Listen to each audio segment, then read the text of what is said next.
Sam Altman is one of the most talked about people in technology. I think there's many ways it could go wrong, but we work with powerful technology that can be used in dangerous ways very frequently. His company, OpenAI, is behind the tools changing how the world writes, thinks, and creates. Altman's story isn't just about technology. It's about risk, vision, and the limits one person is willing to test before the world around him shifts. Before OpenAI became a household name, Altman was already known in Silicon Valley for spotting patterns others missed. Friends describe him as calm on the surface but always calculating the next 10 steps ahead. To understand where OpenAI came from and where it might take us, you have to start long before ChatGPT. Sam Altman was born in St. Louis, Missouri in 1985. He learned to code as a kid, taking apart old computers to see how they worked.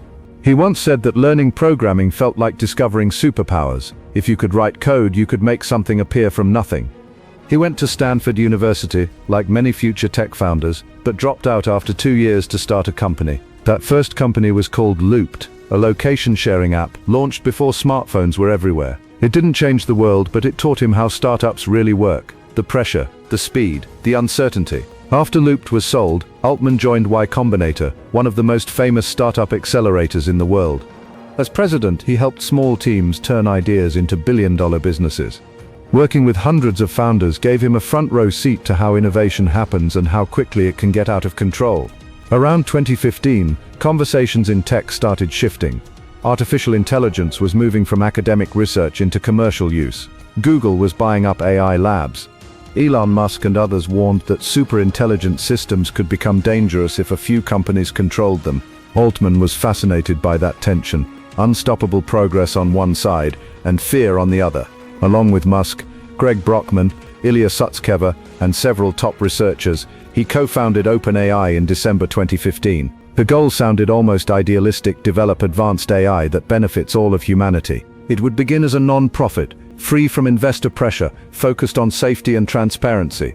The early team released research papers, built small models, and published code so others could learn from it. But Altman understood something most people didn't. Once AI started showing real promise, openness would collide with commercial reality. OpenAI's first big breakthrough came with the GPT line of language models. When GPT-3 launched in 2020, it shocked people. A computer could now write paragraphs, poems, even bits of code that felt uncannily human. The company suddenly had attention from journalists, educators, and investors. Microsoft stepped in with billions in funding. From there, the mission evolved. OpenAI still spoke about safety and broad benefit, but it now had paying customers, cloud deals, and an expanding workforce. The balance between idealism and business began to shift. Altman's blog posts from that period hint at his mindset. He wrote that the goal wasn't just smarter tools, it was to reach AGI, or Artificial General Intelligence. In his words, AGI would be the most powerful technology ever built, and if guided correctly, it could lift everyone's quality of life. But that same idea also raised the biggest question: who decides what guided correctly means?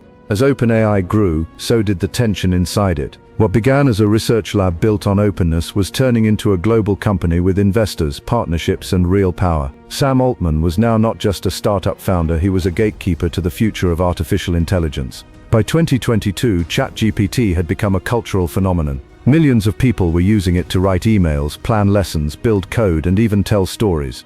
The launch was bigger than anyone at OpenAI expected. Servers crashed under the demand. The name ChatGPT became shorthand for AI itself. But with success came pressure. Governments wanted regulation. Universities worry about plagiarism. Artists and writers said the models were copying their work. Tech rivals were racing to catch up. Inside OpenAI, not everyone agreed on how fast to move or how transparent the company should be. In November 2023, everything broke open. Out of nowhere, OpenAI's board of directors announced that Sam Altman was being removed as CEO. The official reason was vague. They said he hadn't been consistently candid in his communications with the board. The reaction was instant chaos. Most of the company's 700 employees threatened to quit. Greg Brockman, OpenAI's co-founder and president, resigned in protest. Microsoft, one of OpenAI's biggest partners, offered to hire the entire staff if the board didn't reverse its decision. For a few days, no one knew who was really in charge of the world's most influential AI company. Then, after intense negotiations, Altman was reinstated. The board that had fired him was replaced. The whole episode lasted less than a week, but it left deep scars. When Altman finally returned to the office, he told employees he didn't plan to waste time being angry. He just wanted to get back to work. Still, the message was clear. Even inside a company built around safety and ethics, power was becoming personal. OpenAI's name was starting to sound ironic. It was no longer as open as it once claimed. Access to its latest models became restricted. Developers had to pay for API access. Safety research was shared less freely. Critics said the company had turned from a non-profit ideal into a private empire. Altman defended these choices in interviews. He said releasing powerful AI too quickly could be dangerous, and that commercialization helped fund the expensive research needed to make it safe. But to some in the AI community, that argument sounded like a convenient excuse to protect dominance. The shift from open to closed AI was one of the industry's biggest debates. Should the most advanced systems be available to everyone, or locked away until proven safe? There was no clear answer, only competing fears. Altman became the public face of those fears. Every time he appeared in front of Congress or on a podcast, people listened closely to what he said about the future. He warned that AI could cause significant harm if misused. He supported government oversight. At the same time, he promised that AI could also unlock new levels of creativity, education, and prosperity. In one talk, he said something that stuck with people. "We are trying to build tools that expand human potential, not replace it." But not everyone believed him. Critics pointed out how AI systems already threatened creative jobs, from writers to video editors to software developers. They said that even if Altman's intentions were good, the ripple effects of his products could reshape entire industries faster than anyone could adapt. Inside OpenAI, researchers pushed to keep up with new discoveries. Training each new model cost hundreds of millions of dollars. The hardware demands were enormous: custom chips, data centers, and constant optimization. Altman spent much of his time securing funding and partnerships to keep that growth alive. Then came Sora, OpenAI's text-to-video model. Users could type a sentence, a man walking through a snowy city, and within seconds see a realistic short film. The results were breathtaking and unsettling. Suddenly, anyone could generate believable video out of thin air. Almost immediately, concerns erupted. Artists said the tool copied visual styles without permission. Politicians worried about fake videos spreading online. Even some OpenAI employees were uneasy about releasing it publicly. Altman responded by tightening usage rules and promising stronger safeguards. He said they were learning as they went, trying to balance innovation with responsibility. But to many observers, it felt like a pattern: push boundaries first, fix problems later. By this point, OpenAI had become more than a company. It was a symbol. To some, it represented human progress at its best: bold, creative, unstoppable. To others, it was a warning that we were racing ahead without understanding the consequences. And Sam Altman was right at the center of it.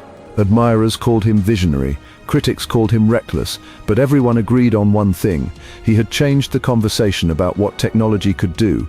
Sam Altman says he isn't chasing fame or money. What he wants, he says, is to make sure artificial intelligence helps everyone, not just a few companies. That's a big promise, and maybe an impossible one. OpenAI's next goal is AGI, or Artificial General Intelligence, machines that can learn and reason like humans. Altman believes it could solve massive problems: disease, poverty, education, but he also admits it could go wrong if used without care. He called it the most important technology humanity will ever build. To him, that means it deserves the same attention we give to nuclear safety or climate change. He wants governments, researchers, and the public all involved in shaping it. But not everyone trusts that vision. Some think OpenAI already has too much control. Others worry that the race for AGI is moving faster than anyone can regulate. The same systems that write essays and code today could one day design new weapons, manipulate information, or make decisions beyond our understanding. Altman knows that risk, but he keeps pushing forward. He often says that trying to stop progress won't work. It's better to guide it than fight it.